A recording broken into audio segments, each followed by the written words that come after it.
Y bueno amigos, como vieron en el título del video, hoy voy a reaccionar pues cómo fue la vida en un navío del siglo XVI. Y bueno, pues el título del video justamente se llama así, la vida en un navío del siglo XVI. El canal es de Hispania. Les dejo el link del video del canal en la descripción por si quieren ir a verlo, suscribirse al canal. Yo le voy a dejar un like. Y bueno amigos, pues ya sin más voy a empezar a reaccionar al video y comenzamos.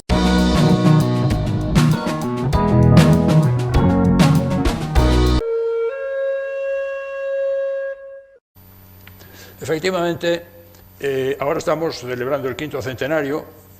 Recordamos que en septiembre de 1519 zarpó de España la escuadra de Magallanes con 5 barcos, 5 naus, y 3 años después, en septiembre de 1522, regresó una nau sola, la Victoria, mandada por Elcano, cargada de especias después de haber dado por primera vez en la historia la vuelta a toda la redondez de la Tierra.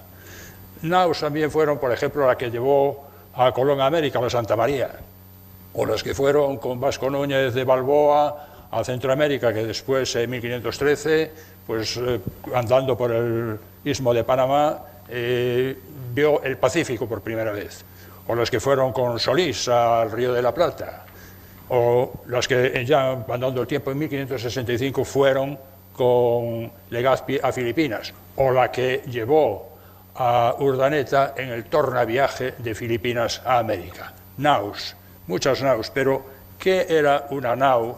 ¿Cómo era? ¿Para qué servía? Y sobre todo, ¿cómo se vivía en ella? De esto es de lo que yo voy a hablar ahora. La verdad es que hay poca información de cómo eran las naus de entonces. Estamos hablando de hace 500 años. ¿En serio? ¿No tienen información de los barcos?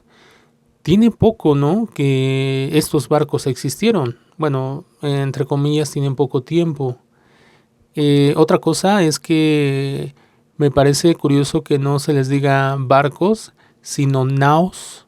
Se me hace curioso eso, pero se me hace raro que no tengan información también de los barcos si no tienen mucho tiempo. Pero bueno, vamos a seguir. Hay que tener en cuenta que antes se construían, era secreto, se construían dentro. Voy a regresar un poquito para no perderme, amigos. La verdad es que hay poca información de cómo eran las naus de entonces. Estamos hablando de hace 500 años. Y hay que tener en cuenta que antes se construían, era secreto, se construían dentro de gremios familiares o en familias o gremios también artesanales. No lo sabía, ¿eh? Se hacían de forma empírica. No salían de allí los secretos para que no hicieran otros la competencia. No había planos, la gente era analfabeta. Podía haber algún plano, pero en fin, si los hubo, se perdieron o se reciclaron, pero desaparecieron. Quedan pocos restos arqueológicos. Podríamos decirlo así, son prototipos que ellos pensaban que iban a flotar. Se imaginaban un barco y tenían una idea de cómo hacerlo, lo hacían, pero realmente en la práctica no habían sido probados. Otra cosa, pues tuvo que haber algún barco que sobrevivió al tiempo, ¿no? O inclusive hay barcos hundidos de ese tipo, ¿no? O sea, creo que sí hay, ¿no?, barcos de donde poder sacar modelos. Bueno, creo yo, no sé de este tema, pero me imagino que podría existir un barco o dos por ahí, ¿no?, para saber realmente cómo fueron. Pero bueno, él sabe más que yo no sé nada, pero bueno, me imagino eso. Pero bueno, vamos a seguir, amigos. Pero en fin, ahora trabajando y pasado el tiempo, haciendo arqueología documental en archivos, buscando papeles, leyendo libros de entonces, pues se va viendo cómo eran. Hay dibujos antiguos, hay grabados, hay iluminaciones también en dibujos cartas náuticas, muchas iluminaciones. Aparecen cuadros, aparecen tapices, en fin, mucha información parcial y demás. Pero con esto y con la labor de muchos investigadores, sobre todo en épocas punta, como fueron el cuarto y quinto centenario del descubrimiento de América, o el cuarto y quinto centenario de la vuelta al mundo, ahora estamos en el quinto, pues más o menos hoy podemos saber que una nau era como aparece ahí. O si no era así, por lo menos se debían de parecer bastante, porque exactamente cómo era no se sabe. Digamos, para empezar, que la palabra nau es sinónimo, quiere decir barco, nave, buque, navío. a veces en sentido poético, pero si nos ponemos en el siglo XV o siglo XVI, pues es un barco con entidad propia, es una tipología de barco.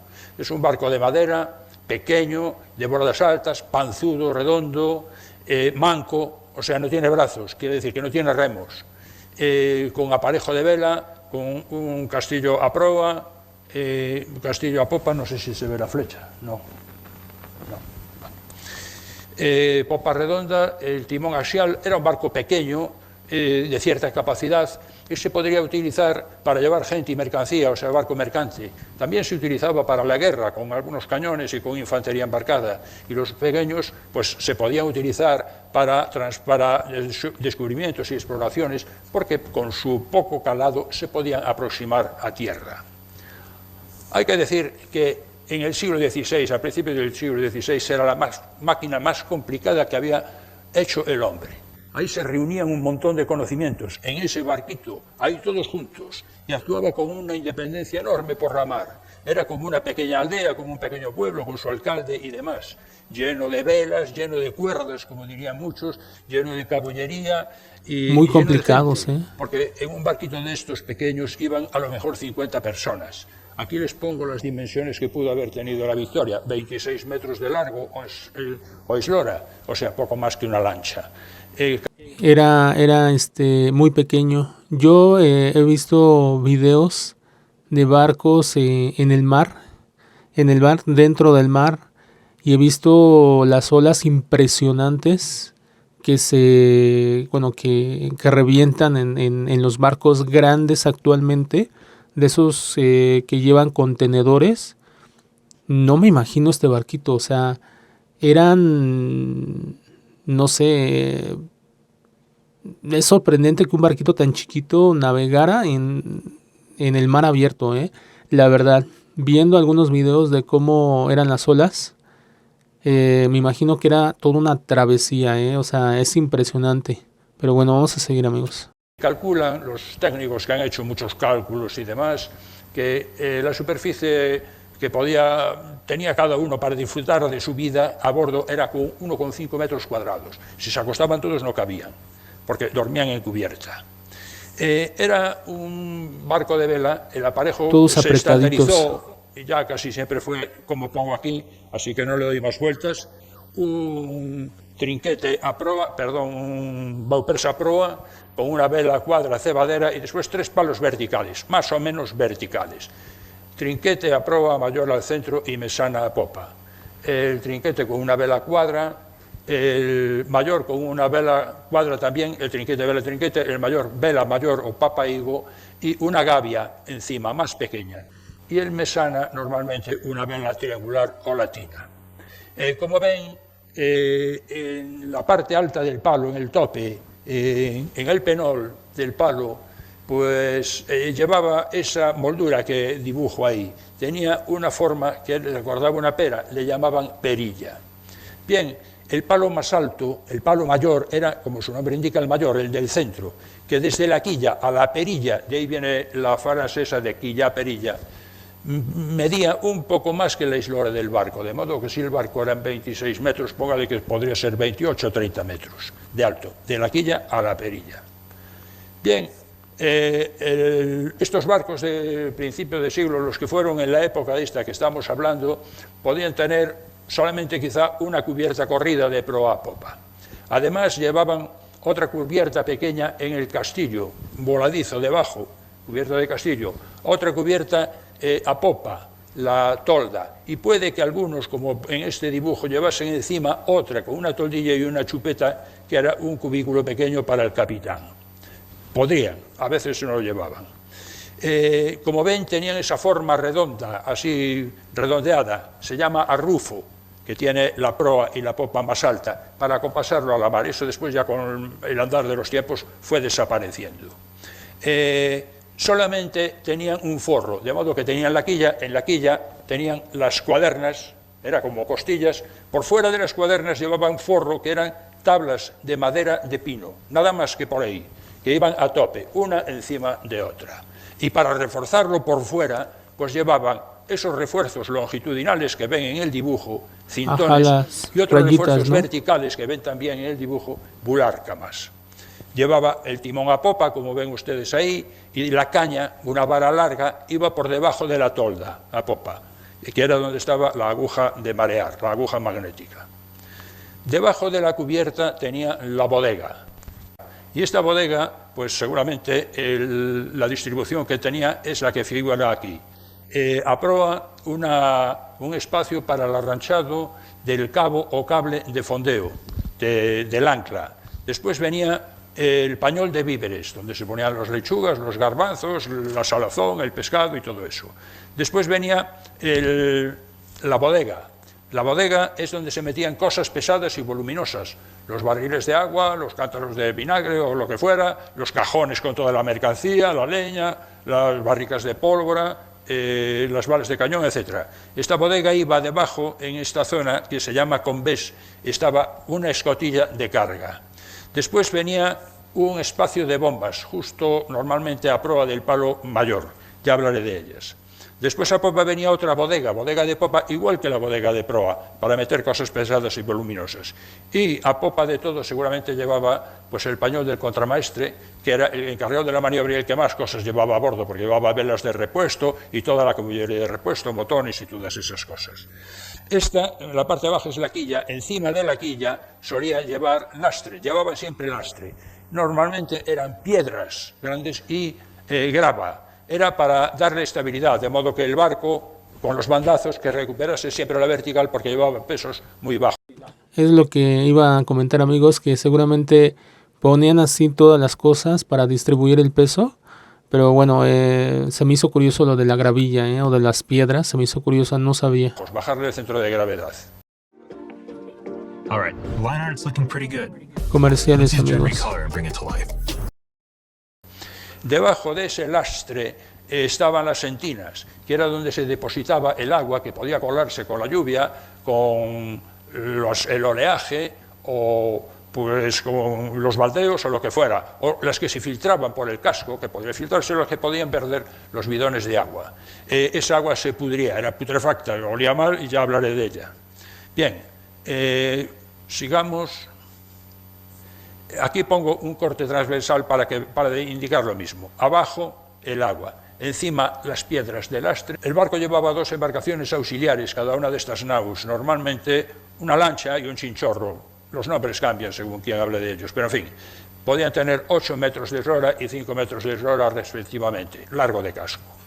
Estos solían llevarse bien a remolque por la popa, o al remolque uno y el otro metido en el combés, o los dos en el combés, como está aquí, la parte central del barco, encima de la escotilla de carga, uno encima de otro.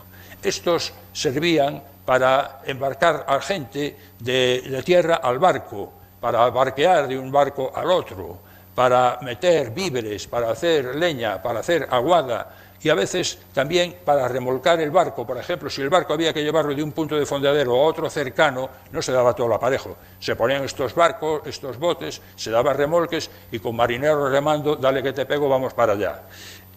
Aquí solían tener velas, pero normalmente iban a remos. Marineros forzudos y el patrón solía ser otro marinero, pero ojo, todos le obedecían, sabían y tenían muy claro aquello que donde hay patrón no manda marinero. A veces, en estas maniobras pesadas de llevar el barco a remolque, siempre había algún espabilado que ponía mucha cara de velocidad, pero luego con el remo acariciaba el agua.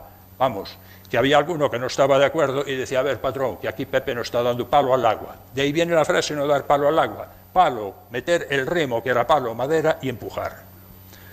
Bien, para fijar el barco al fondo se usaban anclas, fondearlo. Normalmente, como mínimo, llevaban 4 anclas.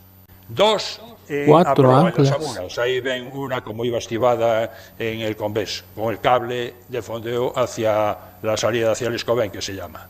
Después solía llevar otra en la popa y otra de repuesto por si se perdía alguna de estas anclas, que era muy corriente que se perdieran.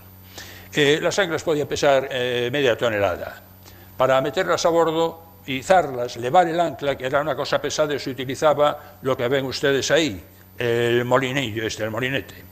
Esto el ancla, el cabo iba por aquí, se iba por aquí, se iba al molinete que estaba en popa, ahí se le tomaban vueltas en este eje y aquí metían unas varas los marineros y empezaban a dar vueltas, cantando una salmodia o lo que fuera, y dale que te pego y venga y tumba y dale, iban subiendo los 500 kilos del ancla e iban venciendo al viento que apartaba el barco, ¿no? Era una labor pesadísima y tenían que ir turnándose continuamente. Sí, imagínense, También 500 toneladas. Como los que se usan ahora, que son anclotes con 4 cuñas. También llevaban las bombas, antes ya les dije dónde iban, a proa del palo mayor. Normalmente 2 bombas, muy rudimentarias, recordaban bombillos de los antiguos de bicicleta. Iban desde la cubierta hasta abajo, hasta las entinas. Eran simples manubrios. Era un tubo, por el tubo corría un vástago y en el vástago iba una especie de émbolo que era como un paraguas de cuero al revés. Se subía y bajaba, al subir subía agua, bajaba, sube, y el agua subía hasta arriba, hasta unos canales en cubierta que la vertían a unos invernales por el costado. Los barcos solían llevar armamento, aunque no fueran de guerra. Si fueran de guerra llevaban más, pero incluso siendo mercantes llevaban algunas armas de guerra muy rudimentarias. Ahí tienen una lombarda que iba fija a cubierta, o el falconete. El falconete se metía esa horquilla en un agujero en la borda y se podía mover agarrándolo por eso, lo que tiene detrás, que se llamaba rabera. Estas se utilizaban como utensilios de señales. Cuando llegue a tal cala, si encuentras un caladero, si encuentras fondeadero, pega un cañonazo, si no, pegas 2. Bueno, pues muy bien. O también en niebla, para indicar dónde estaba cada barco. También como arma defensiva, si se acercaba alguien con malas intenciones, o por lo menos que parecía que traía malas intenciones. O si se iban a un sitio, estaban en exploración y si se venían algunos indígenas también con mala uva, ¿no? Había más armas de estas también portátiles, escopetas y demás, trabucos, había espadas, lanzas y había armas defensivas también, corazas, o sea, petos, espaldares, cascos, morriones y cosas de esas. La tripulación, ya nos habló ahora Susana de ella, la gente de mar, había un capitán. El capitán es una figura controvertida. Si la nave era muy grande podía llevar el capitán, o si el barco estaba en misiones de exploración, o si era nau de guerra. Si no, no llevaba capitán normalmente, era el maestre. En los otros casos el maestre era el segundo, pero si no, el maestre hacía de capitán y maestre. El maestre era además el que administraba todos los trabajos de a bordo, la administración de marinería y demás. Después estaba el piloto, que ya nos han contado. Creo que con esto entiendo un poquito más ya la película de Jack Sparrow, porque le llamaba a su segundo contramaestre. Ya entiendo un poquito más acerca de eso. ¡Wow! El piloto era el que usaba los instrumentos náuticos, las tablas, y decía dónde estaba el barco, más o menos. El contramaestre, encargado de toda la maniobra. El barbero sangrador, o el cirujano barbero. Curiosa palabra, barbero sangrador. Pues era el médico de a bordo, digamos. Pues el carpintero en un barco de madera, pues no le faltaba trabajo. El calafate, cuando se aflojaban costuras, era el encargado de corregir las filtraciones, metiendo estopa y alquitrán y cosas de esas. Y pues había otros, el despensero, el tonelero, el herrero, etcétera, etcétera, y más marineros. Los marineros normalmente eran de 20 a 40 años. Luego iban grumetes, que eran aprendices de marineros, de 16 a 20 años, y pajes de 12 a 16 años, pero había pajes más jóvenes. Le digo que la Victoria, cuando salió de España, desde el primero, que era el capitán, al último, que era el paje, de capitán a paje, de ahí viene la famosa frase, llevaba 45 hombres. Comerciales, amigos. Edita de forma rápida. Si era un barco dedicado a la armada, a guerra o lo que sea, era barco de armada o barco de guerra, llevaba gente de guerra. No era ninguno de estos que llevaron Magallanes y tal. Pero en fin, llevaban un oficial de infantería, soldados, ya llevaban mucha gente, soldados de infantería con armas de fuego, armas portátiles y pífanos y tambores, un pífano y tambor para tocar música y dar órdenes durante las refriegas. Bien, hemos visto cómo era por debajo el barco, por debajo de la cubierta. Vamos a ver ahora cómo se acomodaba la gente en la parte arriba, en la cubierta, porque normalmente en estos primeros barcos dormían casi todos o todos en cubierta. Las bodegas iban cerradas. Si había chupeta, el capitán podía ir ahí, y si no, iba aquí a popa. Y aquí iban también los demás oficiales, el piloto, el maestre y demás. Ahí también iba la caña, o sea, había que dejar sitio para que el timonel moviera la caña. El resto de la gente dormía o bien en el convés al raso o bien debajo del castillo. Todos dormían sobre fardos o esteras. Las esteras las guardaban de día en unos sacos de esparto. Estas esteras les servían, en caso de morir, pues de mortaja, o sea, tenía doble uso. En cubierta también se podían arranchar otras cosas, como era, por ejemplo, algún ancla de repuesto, o barriles de agua para el uso inmediato, o leña, y los arcones de las cosas de la marinería y demás. Además se llevaban animales vivos, que ahora hablaré de ellos, y iban todos viviendo en cubierta. De modo que en esos 20 y pocos metros, ir de proa a popa era una carrera de obstáculos difícil de vencer. Y como verán, la convivencia ahí era bastante difícil y engorrosa. Recuerdo que hablan del 1,5 metros cuadrados por persona. Sí, ahorita sí como lo está contando, la vida, pues antes de un marinero o una persona que se embarcaba, era muy difícil, muy, muy difícil. Yo pensaba que iban más a gusto, o sea, no sé, inclusive en las películas se ve cómo iban en las bodegas platicando y conversando, ¿no? A veces, pero no, por lo que veo es una vida muy difícil, muy, pero muy difícil. La gente solía guardar las cosas, tenía que guardar las cosas en arcas o cofres de madera, o baúles, o como quieran llamarle.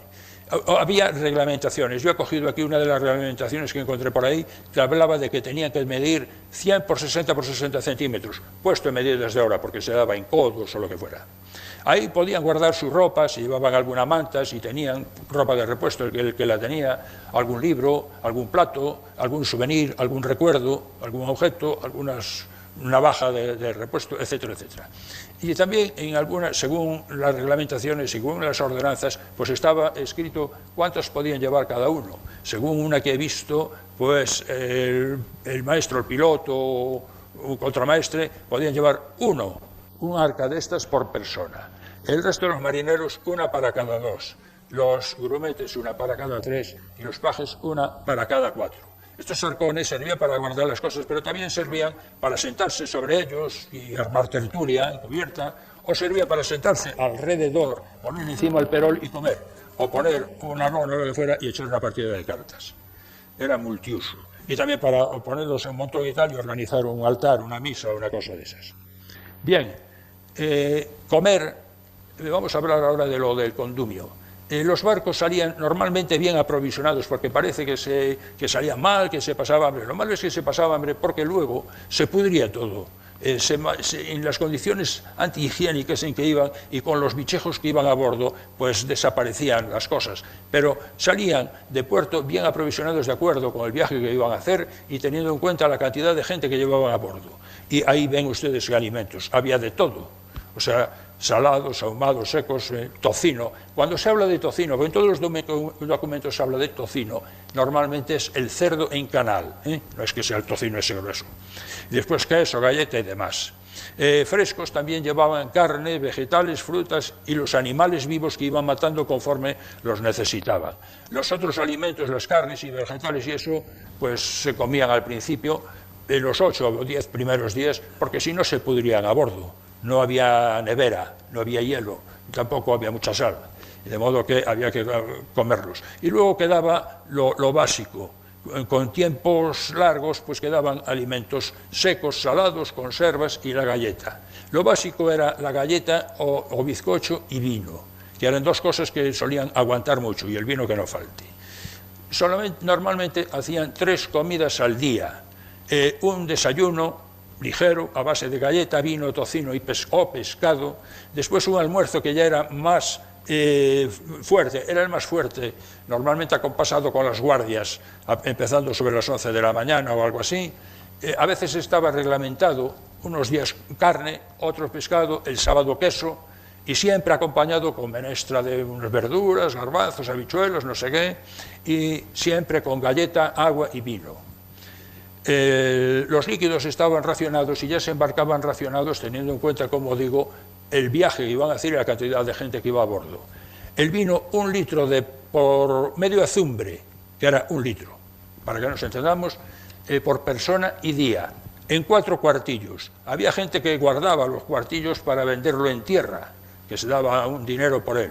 Había gente que a lo mejor guardaba 2 cuartillos para la noche, que era cuando tenían tiempo libre, pues para armar una pequeña juerga. Agua, 2 o 3 litros por persona y día. El agua, a partir de los 10 días o por ahí, en los barriles, en la bodega, empezaba a ser una sopa extraña, de modo que era horrible. Pero en fin, o sea, empezaba a saber mal, ¿no? Por persona y día. Yo me imagino lo que está diciendo es que el agua empezaba a oler mal y a saber mal, ¿no? Se empezaba a podrir el agua, ¿no? Se cuenta que trabajando en maniobras, por ejemplo, en zonas tropicales, por sudor y eso se podía perder 1 litro a la hora, de modo que 2-3 litros al día no llegaban a nada. Pasaban muchas veces, era una de los es muy poca agua de a bordo. Si no, mire lo que pierden los tenistas y los futbolistas, se pierde mucho, ¿no? Aceite, 1 litro por persona y mes. El aceite no tenía en aquellos tiempos la aceptación que tiene ahora, pero se llevaba ese racionamiento. El vinagre sí, 3 litros por persona y mes. El vinagre era potenciador de alimentos, disfrazaba, a veces cuando los alimentos ya estaban un poco pasados, el sabor y tal, y además el vinagre... No sabía que el vinagre lo utilizaban para eso. Desinfectante de las cubiertas.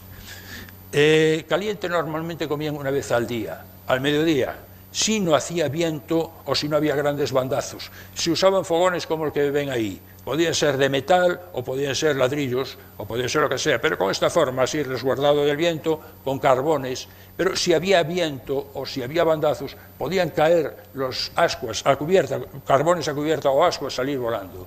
En las maderas resecas del barco, o en las velas, o en la cabullería que iba con alquitrán y brea y demás, se podían prender fuego, era peligrosísimo. Y entonces ese día había que comer frío, queso o lo que fuera, cosa salada, tasajo, lo que fuera. El que se encargaba, si se encendía el fogón, el que era responsable de que a la puesta del sol, antes de la puesta del sol, tenía que estar apagado el fogón, era el contramaestre. Animales vivos, como digo, pues llevaban pues cerdos, vacas, caballos, corderos. Los barcos de Magallanes llevaban todos una vaca, menos la San Antonio, que era la más grande, que fue la que desertó en el estrecho de Magallanes, que llevaba 2 vacas.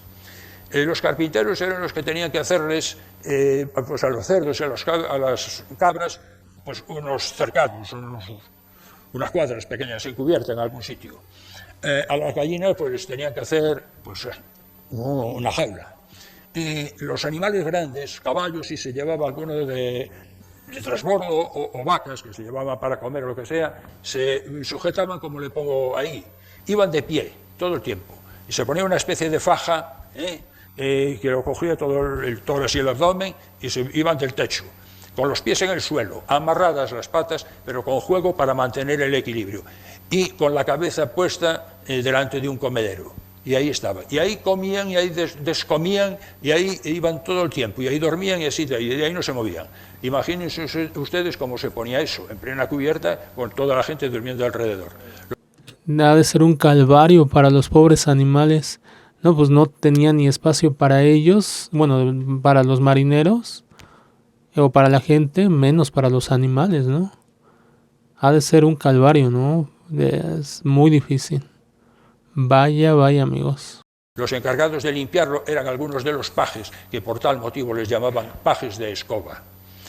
He hablado antes de la galleta, que era uno de los alimentos básicos. La galleta era un pan sin levadura, deshidratado, 2 veces cocido, por eso le llamaban bizcocho. No tenía miga, con el tiempo se ponía duro como una piedra, podía durar más de 2 años si no se lo comían las ratas antes, y para comerlo había que romperlo a culatazos o a martillazos o como fuera, se echaba en una escudilla, se le echaba vino o agua, lo chupaba y entonces se convertía en una mazamorra suave. Lo que pasa es que le faltaba vitamina C y producía el escorbuto, del cual les contaré más adelante. Bueno, pues ya hemos visto lo que comían, cómo comían, cuándo comían y demás. Hay que cerrar el ciclo, hay que descomer. Como comprenderán ustedes, 50 personas en un barco de 20 y tantos Son metros, muchísimos. pues la intimidad cero. O sea que hacían lo que podían. Podían usar algún cacharro de vacinilla, o se iban allí al proa, o se subían a la borda, o se agarraban aquí a la tabla de Jarcia, en la mesa de guarnición, y como decían ahí agarrados, haciendo reverencias al sol, mientras la mar lamía al costado. No manchen, amigos. Sí era difícil, ¿eh? Sí, no había pensado en eso. Ahorita que lo está diciendo, sí es cierto, amigos.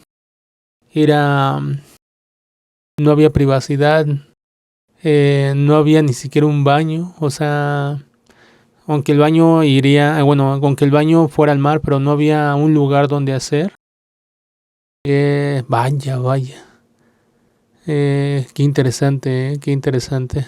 Pero si había algún principal que quería hacer de lo suyo, pues entonces se daba la orden de vista a proa y todo el mundo mirando a proa. Si alguno miraba a proa le caería un paquete, no sé. El vestuario, pues, era, aunque había reglamentaciones, tanto en barcos de guerra como de la Armada, la verdad que no se respetaba. O sea, cada uno llevaba lo que llevaba de casa y a Dios muy buenas.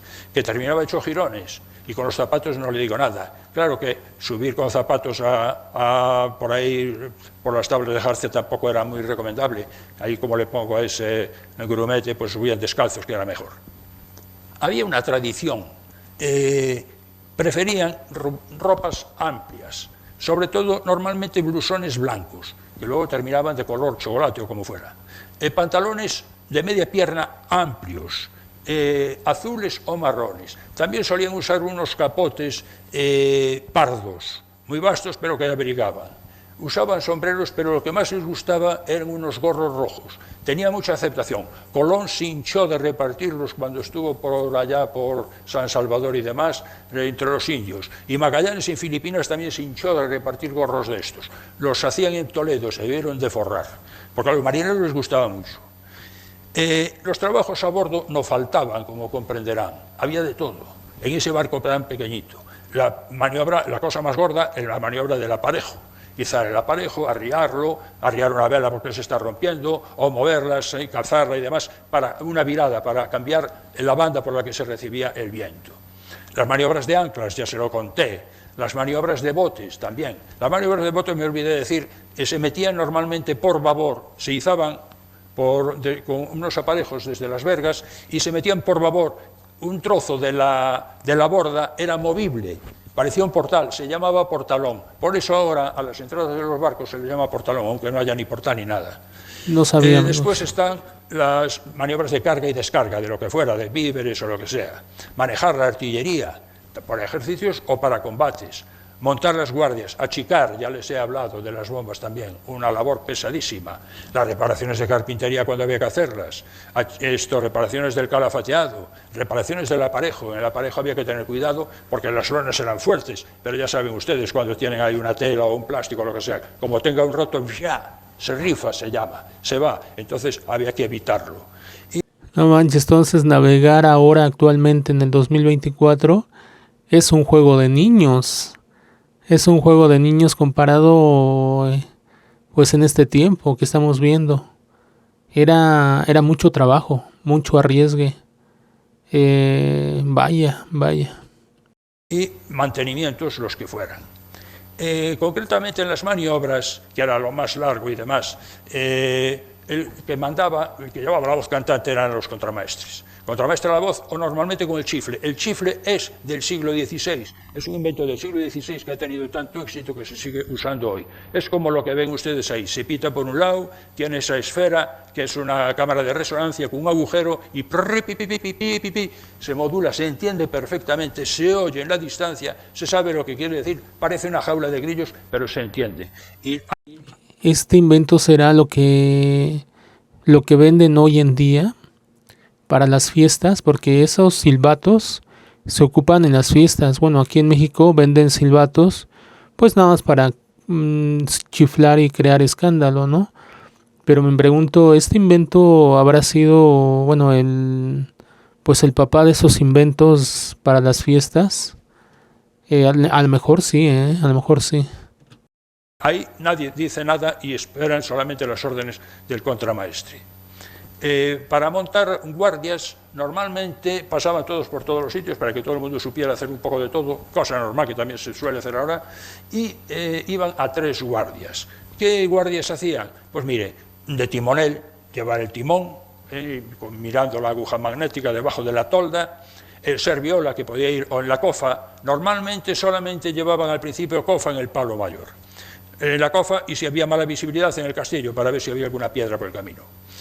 Vigilar el aparejo, para eso que digo yo, que vaya bien y que no aparezca algún roto, porque entonces el sastre es el que entraba en acción, ¿no? Primero el contramaestre para arriar y después el sastre. En rondas de seguridad, que fuera todo bien arranchado, las cajas de la marinería en su sitio, que la cubierta fuera despejada, que los animales estaban en su sitio, etcétera, etcétera. Podía haber rondas de seguridad interior, para ver que no hubiera ninguna filtración, porque podría haber alguna filtración, podrían haberse aflojado costuras, entrar agua, tenía que entrar entonces el calafate en funciones, porque si no se llenaba aquello de agua y se podía hundir el barco, lo cual resulta bastante molesto. Después había trabajos adicionales, ¿no? Baldeos o pelar patatas o lo que ustedes quieran. Bien, el tiempo se medía con ampolletas, mirando el tiempo, bien. Se medía con ampolletas de 30 minutos, relojes de arena como este que veo aquí. En aquellos tiempos ya había relojes, las torres tenían unos relojes preciosos ahí, enormes, magníficos. Ya se había inventado el reloj de espiral, el portátil, lo que pasa es que eran carísimos. Además, si se metía un reloj de aquellos en un barco de estos al segundo bandazo, con un cambio de temperatura enorme y con la corrosión del aire del mar, aquel reloj a la media hora estaba hecho polvo. Por lo tanto, no servían. De modo que se llamaban estos relojes. Estos relojes eran de 30 minutos. Los grumetes y los pajes eran los encargados de voltearlos y llevar en un papel apuntada la hora. Cogían, apuntaban, cambiaban, tal, y así se llevaban las horas, y lo tenían que llevar muy bien. A veces cantaban alguna salmodia y alguna cosa en momentos determinados. Y esos relojes, como comprenderán, no tenían una esfera, no tenían una aguja, no tenían un cuco, no tenían una campana, no tenían nada. Recordaban a un molino harinero, que cae la harina de arriba y se va depositando un montón. Y cuando ha molido todo... deja Sí, esos relojes son muy famosos. No sé quién los inventó, pero sí son muy famosos. Pero vaya, ¿cómo medían el tiempo? No eran precisos, obviamente. Aquí también cae la arena y cuando cae, deja de caer, entonces pum, hay que darle la vuelta y empieza otra vez. Muelen las horas, se decía que las molían por eso. Y por eso un grumete pues, podía cantar algo así como buena es la que va, mejor es la que viene. En una es pasada, en otra muele, está dando otra hora. También tenían campanas los barcos, otra cosa de gran tradición porque seguimos llevando campana ahora, aunque ahora es decorativa o lo que sea. No sé si tiene mucho uso, pero se llevan también. Pero la campana entonces era importante, era para alarmar en caso de un incendio, en caso de que viera venir un barco, que nunca se sabía, porque en medio de la mar, cuando aparecía una vela lejos, había que ponerse en lo peor por si acaso. Luego, si era amigo, estupendo. O si venía una turbonada y había que arriar aparejo porque podía romper las velas o lo que fuera. En estos barcos que estaban para los novatos... La campana era como para alertar a todos, ¿no? Pero allí no se llaman cuerdas, se llaman cabos, estachas, drizas, escotas o lo que sea. Se decía que la única cuerda que había a bordo era la del badajo de la campana. Bueno, higiene. Higiene muy escasa. Bueno, muy escasa es decir mucho. Prácticamente nula. O sea, nada. El agua dulce era para beber. Baldear, nada. Baldear con el agua del mar. Si había algún chaparrón, pues la gente se duchaba si quería, y si tenía jabón, que era mucho tener. Y además no era recomendable quitar la mugre, porque si quitabas la mugre y exponías la piel, podías tener infecciones. Y además con la mugre las pulgas no te picaban tanto. Lo que pasa es que luego aparecían otras infecciones, pero bueno, la cosa era así. Los baños en la mar, había gente que se bañaba, podía verla, pero tenían unos inconvenientes. Primero, que el barco se podía alejar y eso asusta. Después, que podía haber tiburones, que eso también resulta molesto. Y lo más probable es que nadie supiera nadar, o casi nadie. La vida, no, imagínate, te vas a nadar y luego nadie se da cuenta y te dejan en medio del mar. O te caes. Sí, es difícil. Irla con otros compañeros, esos que llevaban de transporte o para matar, como eran la vaca, el cerdo o la gallina. Y con otros que entran en el barco no se sabe cuándo y después ya no hay quien los eche. Son magníficos marineros, ratas, ratones, lirones y todos esos, junto con chinches, pulgas, cucarachas, piojos, gorgojos, lo que ustedes quieran. Estos eran verdaderas plagas. Como comprenderán, en ese ambiente, compañeros sin ducharse durante meses, al final uno no distinguía, no sabía que olía peor, si el cerdo... Eso también, amigos, sí, cierto. También me imagino el olor que han... Oh, sí, sí, cierto. Aparte de la suciedad, el olor. Wow, me imagino cómo olían. Paso. Que tenía a la derecha o el compañero que tenía a la izquierda. Era horrible. Pero sí, el olfato muy se feo, acostumbra, o sea que tampoco era para sí, tanto. sí, también. El agua de las Entinas se corrompía, era venenosísima, insistiré sobre ella, pero era muy peligrosa. ¿Las qué? ¿Las aguas de qué, dijo? Se acostumbra, o sea que tampoco era para tanto. El agua de las Entinas se corrompía, era venenosísima. Cetinas, ¿qué quiere decir cetinas, amigos? Bueno, a ver si lo dice ahorita. Insistiré sobre ella, pero era muy peligrosa. Los alimentos en fermentación, sobre todo los frescos, si no se habían comido, pues eran malolientes. La bodega, el ambiente estaba cargado y a veces solían fermentar por humedad, incluso la galleta podía fermentar. El agua, como he dicho, a la semana, a los 10 días, podía ser una sopa extraña que recomendaban para beberla anular 3 sentidos, que eran la vista, el gusto y el olfato. Por lo tanto, para beberla había que cerrar los ojos, llevar el vaso a la boca y tapar la nariz. La falta de sal era uno de los grandes problemas. Cuando se mataba un animal para comérselo, había que comerlo rápido, sobre todo si en una zona tropical, porque si no, a la vuelta de la esquina se pudría toda la carne, y era una pena. Como verán, en esta situación de higiene, pues en esta situación de vivir con las ropas rotas, dormir encubierta al sol o al relente, cayendo la lluvia, rociones o asándose vivo, con esos animales, las ratas que transmiten enfermedades, las pulgas también y demás, pues enfermedades las había a montones, a montones. Ahí tienen una lista de ellas: disentería, tifus, fiebre. Disentería, tifus, fiebre amarilla, cólera, sarampión, viruela, sarna, heridas infectadas, estorbuto y otras. No, pues sí, me imagino en ese ambiente. Imagínense los alimentos echados a podrir, bueno, algunos, no todos.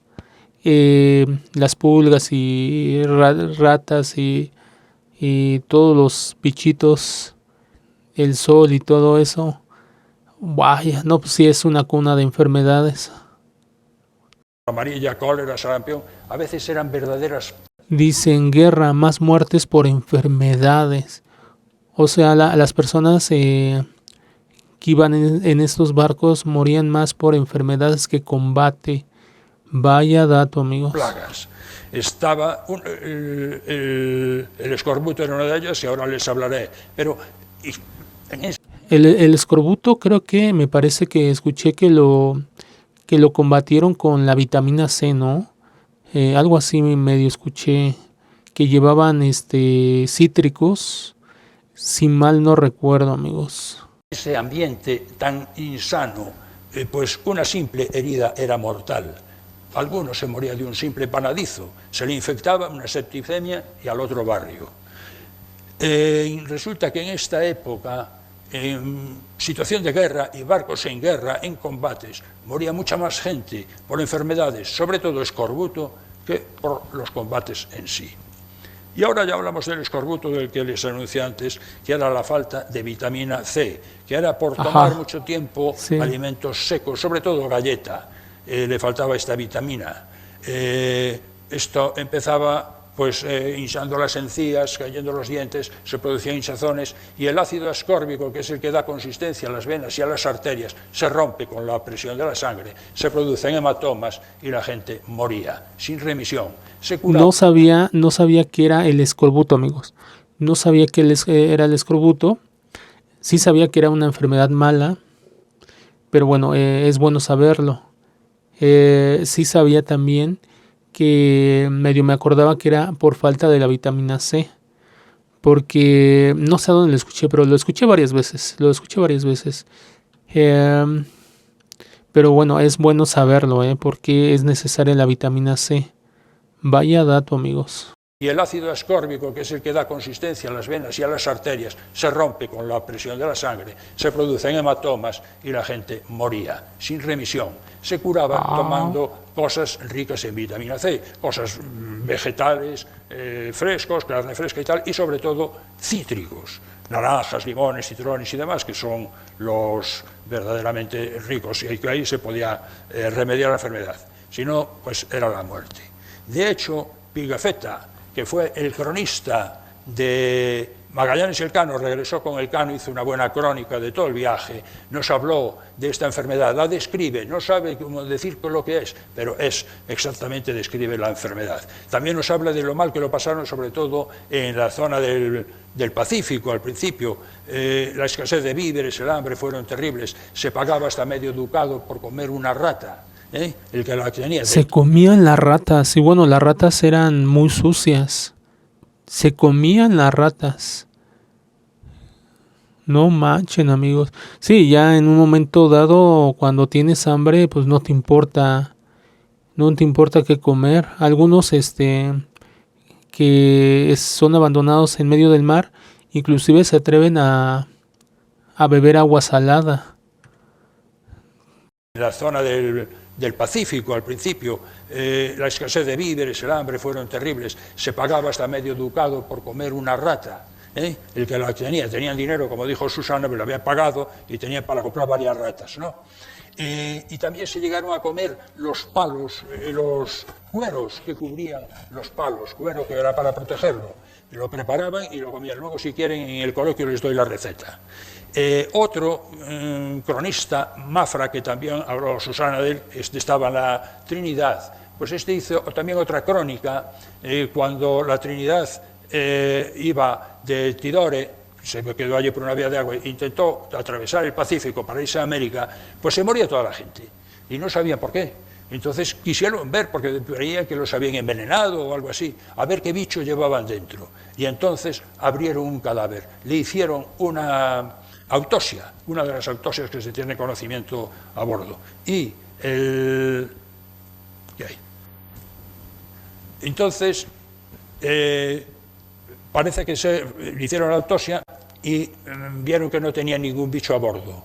Que lo que ocurría es que el cuerpo, como decía Mafra, pues parecía que se le habían roto, las venas se le habían roto y que estaba todo inundado de sangre, es lo único que encontraron. Y es precisamente, eso demuestra que tenía escorbuto. Escorbuto. Bueno, pues con todo esto la gente se moría. Y entonces tenía el mayor cementerio del mundo, el mayor sepulcro del mundo, porque es que lo tiraban al medio del océano y a Dios muy buenas. Lo envolvían en su estera, le amarraban una bala de cañón o le amarraban una piedra del lastre. A lo mejor el sacerdote si iba, sino el capitán, el maestro, quien fuera, decía unas palabras y adiós. Si era alguna persona principal, podía tener algo más de relevancia en la ceremonia, con unos disparos de salva, de algún mosquete o de los cañones, y nada más. Para navegar, en aquellos tiempos, pues usaban sobre todo astrolabia y cuadrante. Eran los dos que tenían al principio. Estos eran para calcular, sobre todo ver la altura del Sol al mediodía, cuando alcanza el punto más alto y luego empieza a bajar, o bien de noche la polar. astrolabio y cuadrante. Después, con unas tablas que llevaban... Bien sencillo los la instrumentos, latitud. La calculaba con bastante aproximación. La longitud ya era otro problema. Hacían verdaderas maravillas en tierra y en la mar, pues con unas estimaciones y demás, pues hacían lo que buenamente podían. Lo de la longitud, en realidad, hasta el siglo XVIII no se resolvió. Además, tenían otros instrumentos para calcular, saber cuánto fondo había debajo del barco, cuánta profundidad del mar. Estaba el escandallo y la sondaleza. Se echaba, se miraba las brazas que marcaba y decía, pues hay 20 brazas. La braza es más o menos esta distancia, de punta a punta, error puesto, que era como 1,60 metros. Después llevaban aguja magnética o brújula, para llevar el rumbo magnético.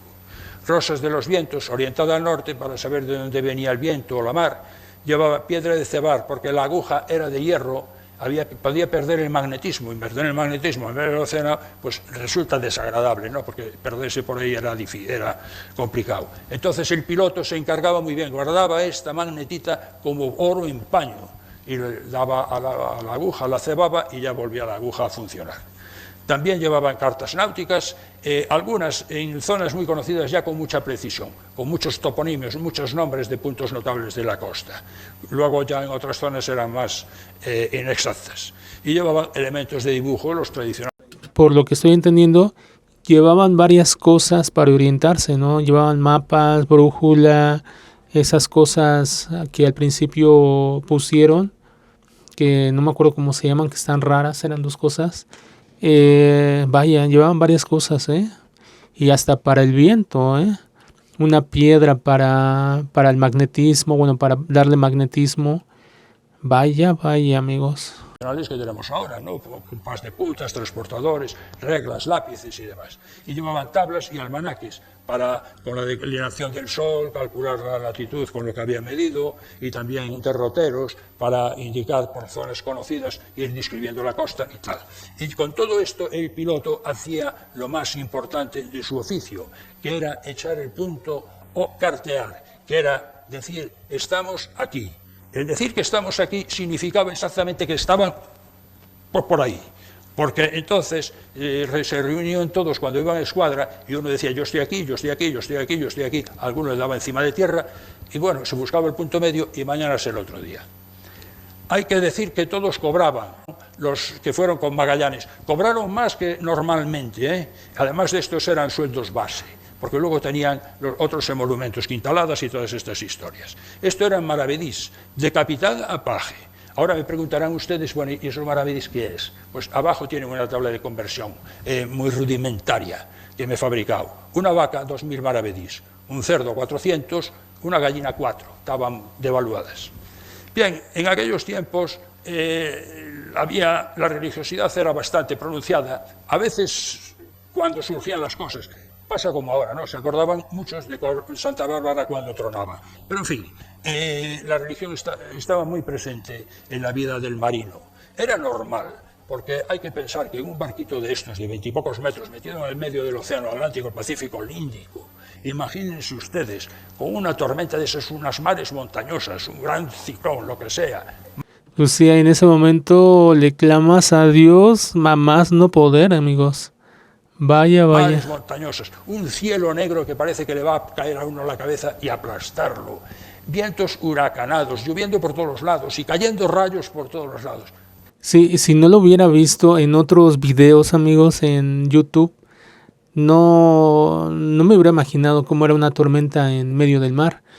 Pero ahorita que hay varios videos donde ya puedes ver cómo es una tormenta, cómo son las olas, cómo es la vida en medio del mar, que es pura agua, a la vez es aterrador ver tanta agua y si así en la oscuridad ves por agua y muy oscuro, se imaginan en una tormenta con olas gigantes y luego el barquito está chiquito, no hombre, ha de ser muy aterrador, muy aterrador, amigos. Vaya. Aunque no fuera muy creyente, por si acaso no dudaban en elevar la vista al cielo y dirigir una oración al santo de su devoción, porque como dice la copla, el que no sepa lo que es rezar, que vaya por esos mares, verá que pronto lo aprende sin enseñárselo a nadie. Sí, muy bien dicho. El que no sepa lo que es rezar, que vaya por esos mares, verá que pronto lo aprende sin enseñárselo a nadie. Sí, es que ahorita con lo que estoy escuchando, todo lo que estoy escuchando, pues era una vida dificilísima, ¿eh? Ser marinero, embarcarse en un barco era sumamente muy difícil, muy, muy difícil.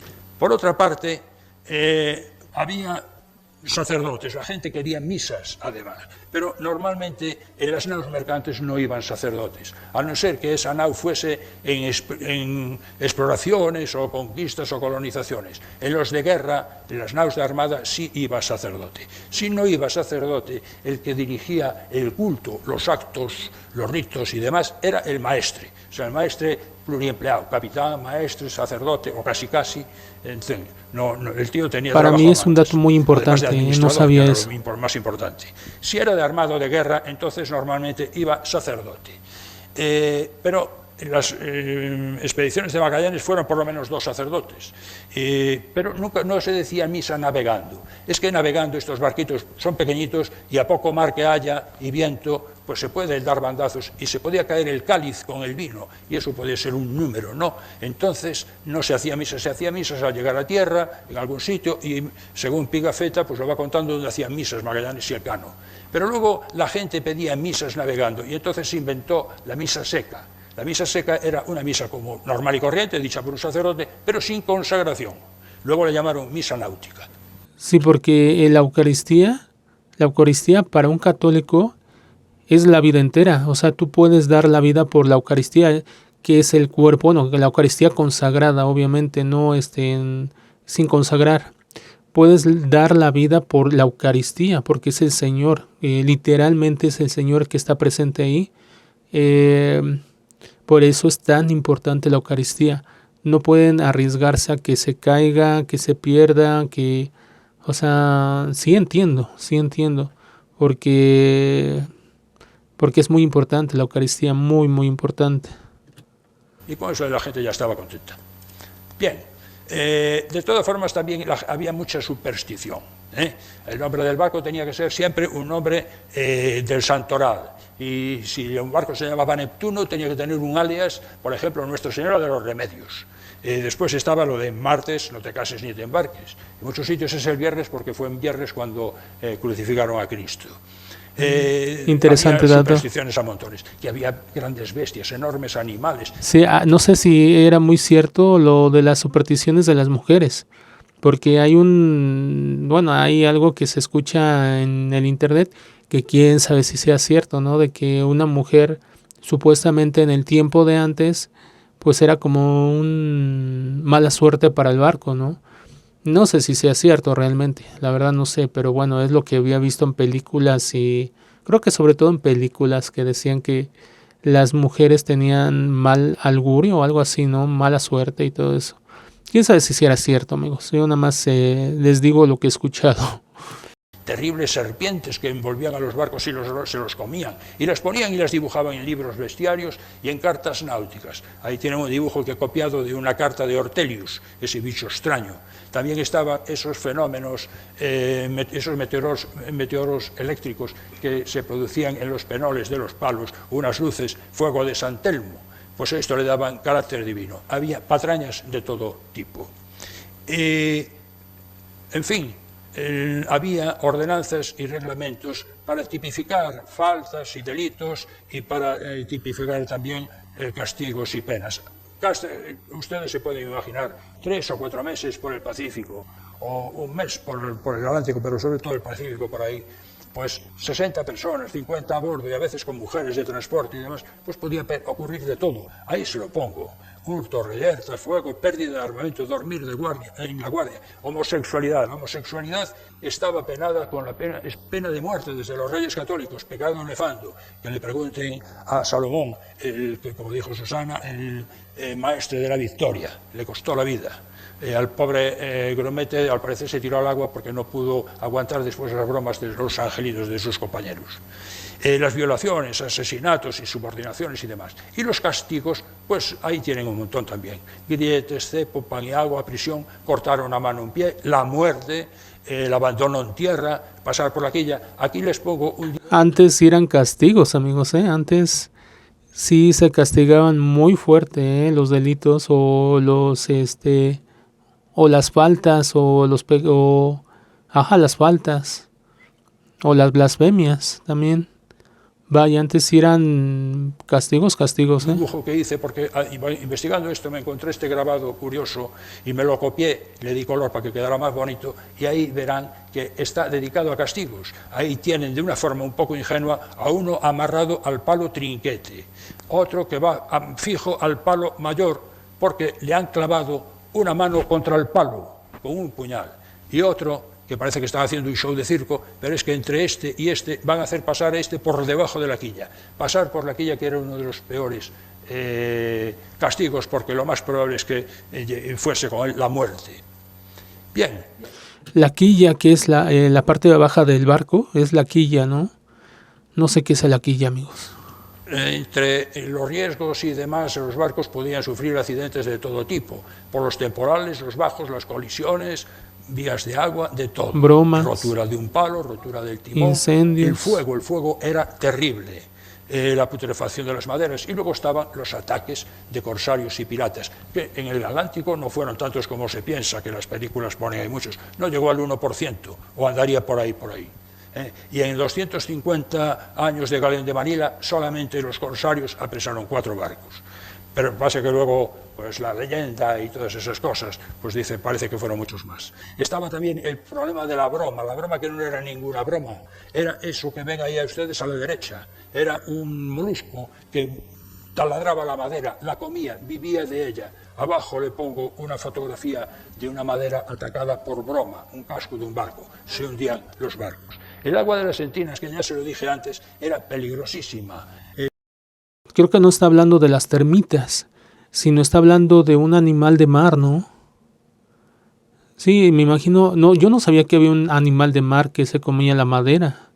Sabía de las termitas. O no sé si está hablando de la termita, amigos.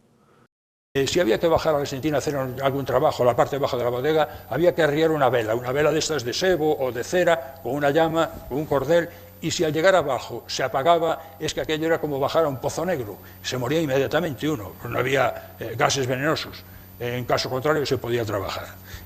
Si estaba con gases venenosos había que achicar, a lo mejor echar a tierra, limpiar aquello con vinagre y demás. Bien, por todas estas cosas el barco se podía hundir.